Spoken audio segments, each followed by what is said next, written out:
Hello, our listeners. Welcome once again to our Leadership Garage podcast. My name is Mercy Mercila Achola. I'm your host. I'm also the founder of Value Connect and an executive program leader with the Maxwell Leadership Team. Welcome once again. And today I am joined by my good friend, Lane Jones. She's a marketer, she's a brand strategist. She has done a lot of amazing work. But let me not be the one to tell it to you. First and foremost, let's welcome you, Lane. How are you doing? I'm doing great. I hope you are. Yes, I am Yes. well. I am well. I know it is good morning in your part of the world. It is good Yes. afternoon where I am. And you might be watching us and it's good evening where you are. So, regardless of your time zone, we welcome you here. So, let's begin by hearing from you, Lane. Tell us a little bit about yourself. Who is Lane Jones? Yes. Well, thank you so much for having me. This is going to be fun. And I love what you're doing here at Leadership Garage. So thanks for letting me be your guest today.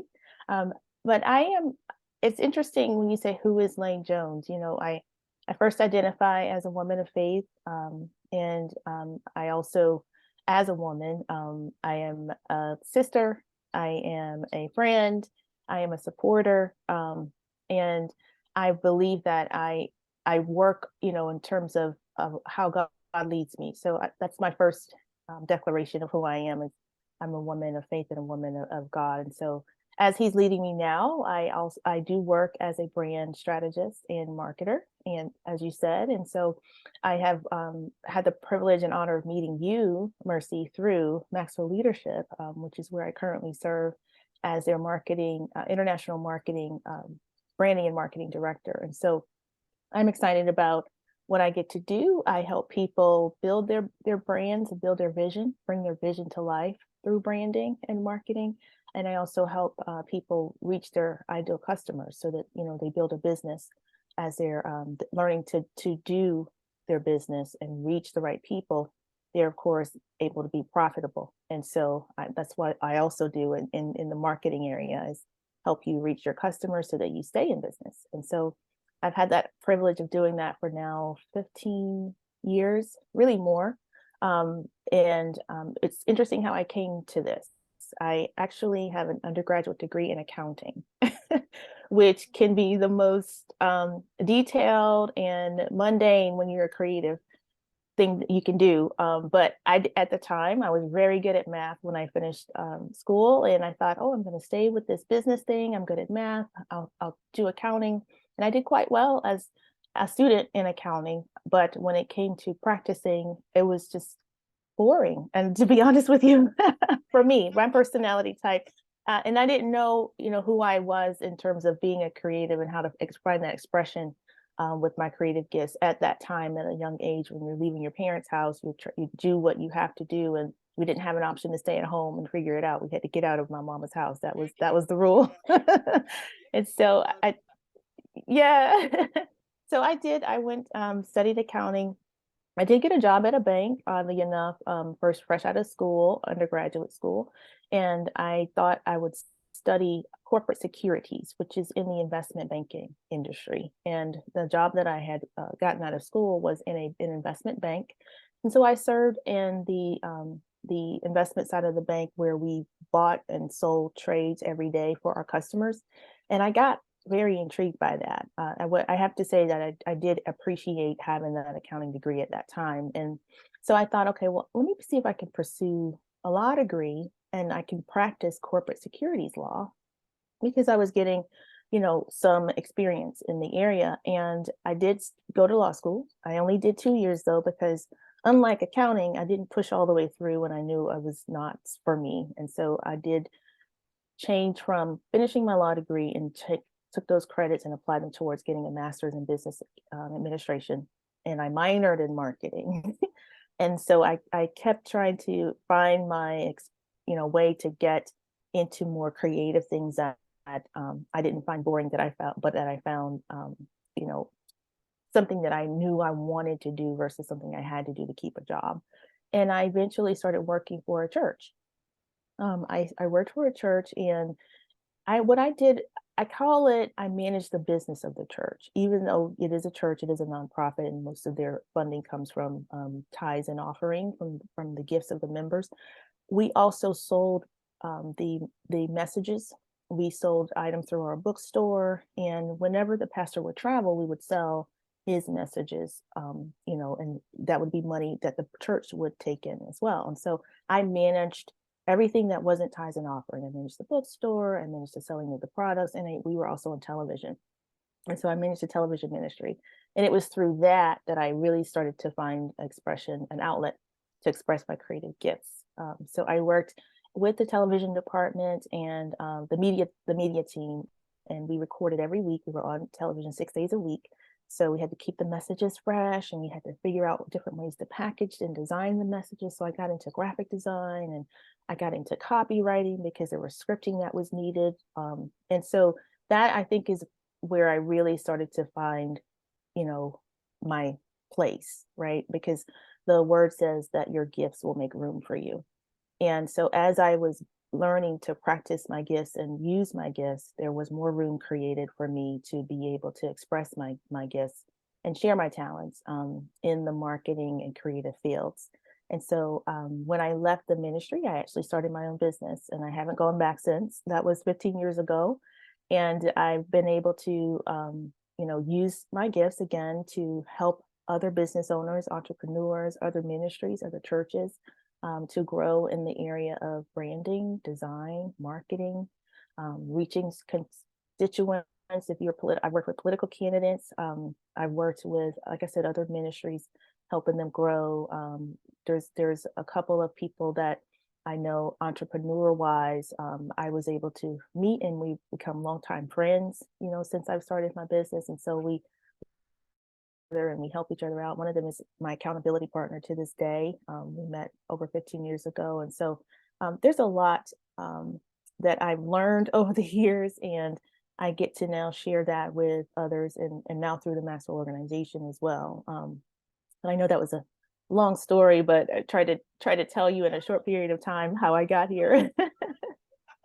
I love it. I love it because even I too, I'm getting to know you more and more. I know, as you said rightly, we did connect on the Maxwell Leadership Forum during the Yes. Maxwell International Conferences that are held in Hmm. Orlando, Florida.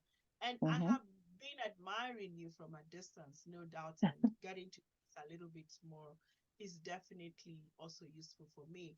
And my listeners, my viewers, Lynn is being modest because the branding, if you're watching us on YouTube, the branding you see right behind me on the Maxwell Leadership Team, and what I'm also wearing today is one of the things, one of the products and the outcomes from the work that Lynn has done. And she's really driving that process. And as the John Maxwell team was rebranded, she has done a good job, hasn't she? I'm sure you all do. Thank And, you. and just a disclaimer, we did not agree on wearing purple today. We just happened to. And so I guess great minds think alike. So we Yes. love you. We appreciate you, Lane, for doing that. So Oh, coming bless back you. to Thank you. our conversation, you're welcome, Lane. Coming back to our conversation, speaking from a point of being a brand strategist, and I know I'm leaning in and I'm gleaning already a lot from you as a leader. What could you tell our listeners how branding and design and marketing plays into the role of a leader who needs to innovate, stay with the times, stay connected with your team in terms of a leadership perspective? What would you tell us? Yes, that's always a good conversation I like to have with leaders, with business owners, especially and entrepreneurs. One of the things that I've learned over the years is that branding is not just for the big companies, right? I know when we hear the term brand, we probably think of major corporations, major brand names, but branding is Fortune actually for 500. Fortune 500. Yeah. Yeah. And that's the thing. That has been why branding has become popular. However, if you look at what those Fortune 500 companies and other big companies are doing with their brand, they're using it to tell their story. They're using it to not only tell their story, but they're using it to tell you what value that they add to you as one of their customers or clients. And so I look at branding as a way to communicate the value of your business. Even if you look at branding from a personal perspective, if it's you branding as a personal branding, and if you're going through personal branding, I look at it as a way for you to communicate how you serve others and your value to people is what your brand is. And so your name, your identity, your brand identity, and then how you tell people that you can help them or transform their life, that becomes a part of your brand, becomes a part of your message. And so I look at branding really not just for the big companies. I look at always look for, okay, what is your unique value? Even if it's not unique to, you don't think it's unique because other people are doing it, because it's you doing it, you already bring a uniqueness to it. And so how can I help you pull that out and express that in a way that helps you reach the people that you are designed to work with, that you were created to work for and serve? And that will help you understand what branding is from that perspective. And then we look at, of course, I know a lot of times people think of like a logo or a design when they think of branding, but it actually starts with how you serve people and your value first. We get that right, and then we can talk about what it needs to look like and how you resonate with people through your brand. I like that. It's about how you serve people and the Hmm. value that you bring to them. And I Yes. want to tie in this with what we like to do at the Leadership Garage conversation and bring Hmm. in the context of a car. And Hmm. we all love certain cars because we know them as great brands. But the reason why some of those cars are great brands for what they are is because we know they will drive, they will perform, they will serve us in a certain way. And why I would pick one brand over the other is because of the value I perceive I will get from it as a person driving that car.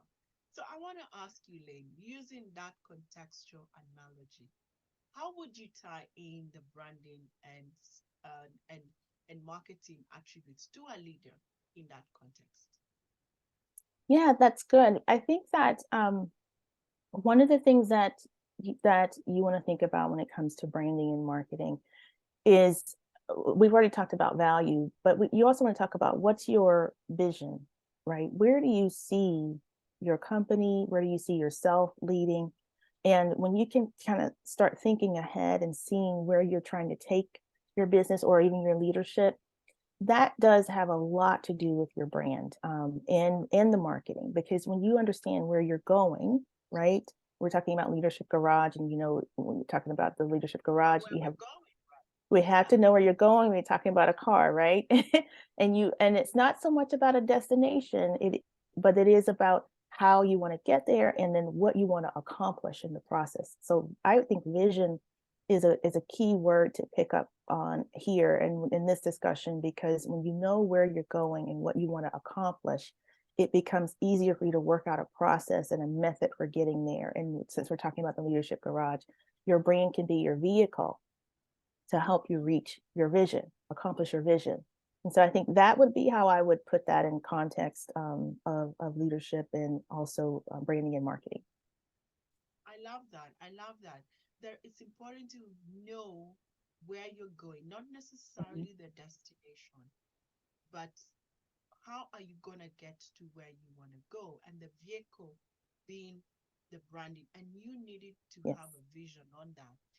yes. Somebody did say, if you don't know where you're going, then Mm. you're not afraid of getting lost because anyway, you don't know where you're going. That's good. So That's good. that vision, you're talking about coming in the context of the vehicle of branding becomes your guide, your radar, Hmm. your compass in terms Yes, of letting you know this is where I'm yes. going.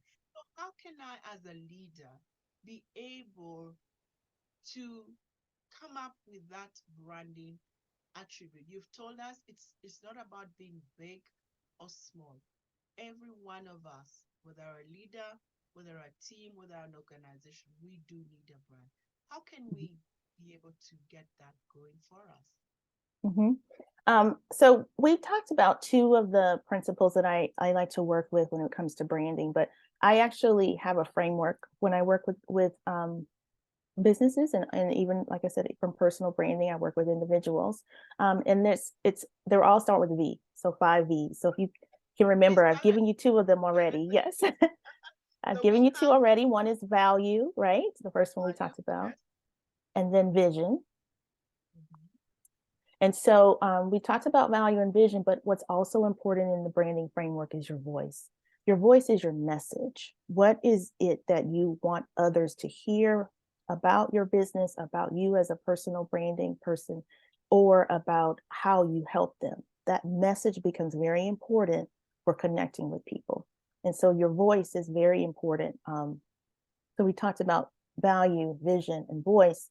And then there's also the visual identity. We talked about that a little bit, but I said earlier, people most of the time when they think about branding, they think about a logo or design. That is important because you want your design or your visual identity of your business to match up with your voice, your vision, and your value. And so the visual identity becomes important because what it does is it communicates your value, it communicates your message. So the look and feel of your branding, the colors that you choose, they speak on your behalf. So before people even get to hear you represent your company or before they even click on your about page, they see your visual identity, your mark, your brand logo, your mark. And so that communicates a message as well. And then the last V is your village. This is the thing that I've become most passionate about when it comes to branding recently. And it's your village is the people who are connected to your brand. That could be your customers, of course, but it can also be supporters. It can be your friends. It can be your vendors, people that you hire or contract to do business with your company. Your village is important because most of the things that people are looking for today, they're not looking to just buy a great product or use a good service. They want community, they want connection. And so if you can start to look at your customers, your clients, even your followers on social media as one big village, right? It takes a village to raise a brand. It used to there's a proverb that says it takes a village to raise a child. It takes a village to raise a brand. And so you don't want to overlook anybody in your village. You know, we're not just looking at transactions when we're talking about customers anymore. People want relationships. People want to feel like they belong. So how can you use the all five of those V's to work on your behalf to create a community in a village that will support your business, but also you are there to support them, not just through the products and the services that you offer, but because you actually genuinely care about them. You want to stay connected with them. And so that's why Village is also now one of my parts of my framework when I'm talking to people about branding, because that community aspect and creating a place where people belong has become critical, especially since COVID and people are looking for connection. Wow, isn't that amazing, Lane? I just love those five. Again, listeners, you've had Lane tell us the first thing is you want to ask yourself as a brand, as an individual leader, you're a brand. It Mhm. could be your team, it could be your organization. What value are you adding to the village around you? May I add Yeah. there? Because the people you are interacting with are the ones who are going to glean value from you. And I see Yes. all these five V's are actually interconnected. They're Yes. not independent of each other, they are That's right. interconnected. And then for you to be able to add value, you want the second V, which is a vision. Where Yes. are you driving to? Where are you Hmm. driving your brand to? Hmm. What vehicle?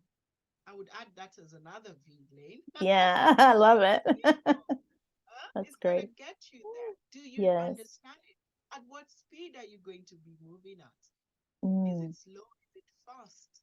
Yeah. Hmm. And as you're thinking about the vehicle, you need the voice. And we all love some of those sounds that come from vehicles, you know. Yes. Some are nice and sweet and they purr like little cats and all that. And others are loud and some of us Yeah. like that loudness. But whatever it is, and we see loud brands and we see Hmm. subtle brands.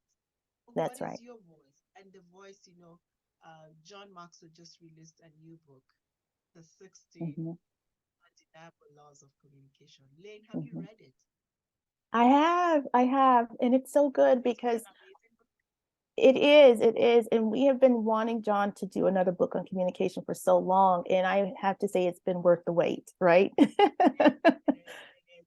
And one of the things I love in that book, because John starts with it, he says, everyone has a message. And Hmm. so the voice is not whether you're big or small or in between, everyone has a message. And the Hmm. question is, how are you going to get your voice out there? Right. Because if you do not get your voice heard, there's somebody waiting to hear your voice. And when you keep quiet, it means you're denying them the chance to hear you. And you're probably the only person who's going to hear them. Mm. And you know what, Lane? That is what encouraged me to start this leadership podcast. I Wow. procrastinated about it for a long time. And then I Oh. kept on being reminded, Mercy, there's probably somebody out there, and the only voice they'll ever hear encouraging them about their leadership journey is your voice. And I'm happy to Hmm. borrow such voices such as yours to come in today and share more with us on that. And then Lane Absolutely. has told us about another V, which is the visual. Hmm. And she's of course the expert on that, because you need to package it. You need to know. An exercise I like to give a lot of my clients when we are walking that journey of creating vision boards and all, and I say, close your eyes and Hmm. visualize. Where do you want to go? What do you want to see? And I even take another exercise and say, close your eyes and visualize a red car. And then I say, Mm. open your eyes. And it's amazing to hear the responses that come around of the red car, because each one of us visualizes something different. And so Mm. when people hear you, your message, as Lane told us, they will hear or see your visual Hmm. before they hear you, before they even Hmm. decide, do I want to listen to you? So Yeah. take note. You want to know what visualization, the visual identity that you want your brand to bring to you. And Hmm. then the village. Hmm. I like that summation. That saying came from Africa, Lane. It Yeah. takes a child, Oh, a I village should to have raise known. a child. That is an I should have African known. saying, Yes. because in the African context, at least in the days of old, a Hmm. child Hmm. was raised by the entire village, literally. The aunties, the Wow. uncles, the grandmothers, the grandfathers, and even extended Yeah. relatives got involved in it, which Yes. meant that a Yes. child was disciplined even by Hmm. the neighbor if they were caught doing something wrong. When I grew up, my Yes. neighbor, they found us misbehaving in the street, they could take a stick and spank Me us. too. Today, Me you don't too. want to see Yeah. that. Yeah. My Today, my you don't see that. You think librarian. it's good. Yes, yes. The librarian in my elementary school and my mother were good friends. They went to the same church. And if I was talking too much in the library, Ms. Webb made sure she told my mom, who knew before I got home. And so, and I have been raised by a village, so I really do understand what you're saying. No wonder you have the V on the village, but I think it's a good reminder to all of Mhm. us. So, something we like to always ask our guests on Mhm. our show, Lane, is what is your favorite car, model, and year of Yes. month, and why? Okay. So my favorite car is actually the Audi R8, and it is a small sports car. And the reason I got really interested in the R8 coupe, especially, is because I saw it in the movie Iron Man. And that is like one of my Oh, favorite movies. And I love me some Robert Downey Jr. But he would get out of his, change out of his Iron Man costume, and he would be, riding in his Audi R8. And honestly, didn't even notice the car until I started watching that movie. But I've actually, when you say what year, I think every year they've gotten better. So I say the most recent one, the 2023, is really nice. I don't have one yet, but that is like my wow. dream car, and I will get one soon because I really like those cars. The revving of the engine when you talked about the loud cars, I really like it, and I'm just There's something about a small coupe that just does it for me, but that R8 is really nice. Lovely, lovely. We thank you so much for sharing that and appreciate you for agreeing to be our guest and for sharing Of course. those awesome nuggets on the 5 V's of getting around, on branding yourself as a leader or Hmm. your organization, whether you're an entrepreneur, or whether you're a big or small business. Hmm. These are some great nuggets that we can all apply to make us grow and become better so that even as we have an impact in our communities, we know why Hmm. we're doing it and we Yes. are able to leave that mark on it. Any parting shots, Lane, before we wrap up? Sure. I always like to leave this quote with people that I'm working with, and that is, it's better to be led by your purpose than driven by your fears. And as leaders, we want to lead with purpose and lead on purpose. And so let that be a guiding light for you. As we talk about cars and vehicles, let your purpose be your vehicle for why you do anything. Of course, it is the foundation of building a brand as well. And so it's better to be led by your purpose than driven by your fears. I love that quote and I'm going to steal it Okay. from you. Okay? You Better to can be have it. driven by your purpose, better Led to by your be purpose. driven by fear. That's right. Love it. I love it. Awesome. Thank you so much, Lane. I will not Sure. add any more to that because I think that's a great way to conclude our Leadership Garage podcast for today. And thank you so much for tuning in. Please like us, share with somebody else. Don't just listen by yourself. Share it with somebody else. Let them also grow. Let them learn that they can become Mm, better by building mm. their brands. And once again, Lynn, thank you so much. And we You're say welcome. together, bye bye. Bye. Take care.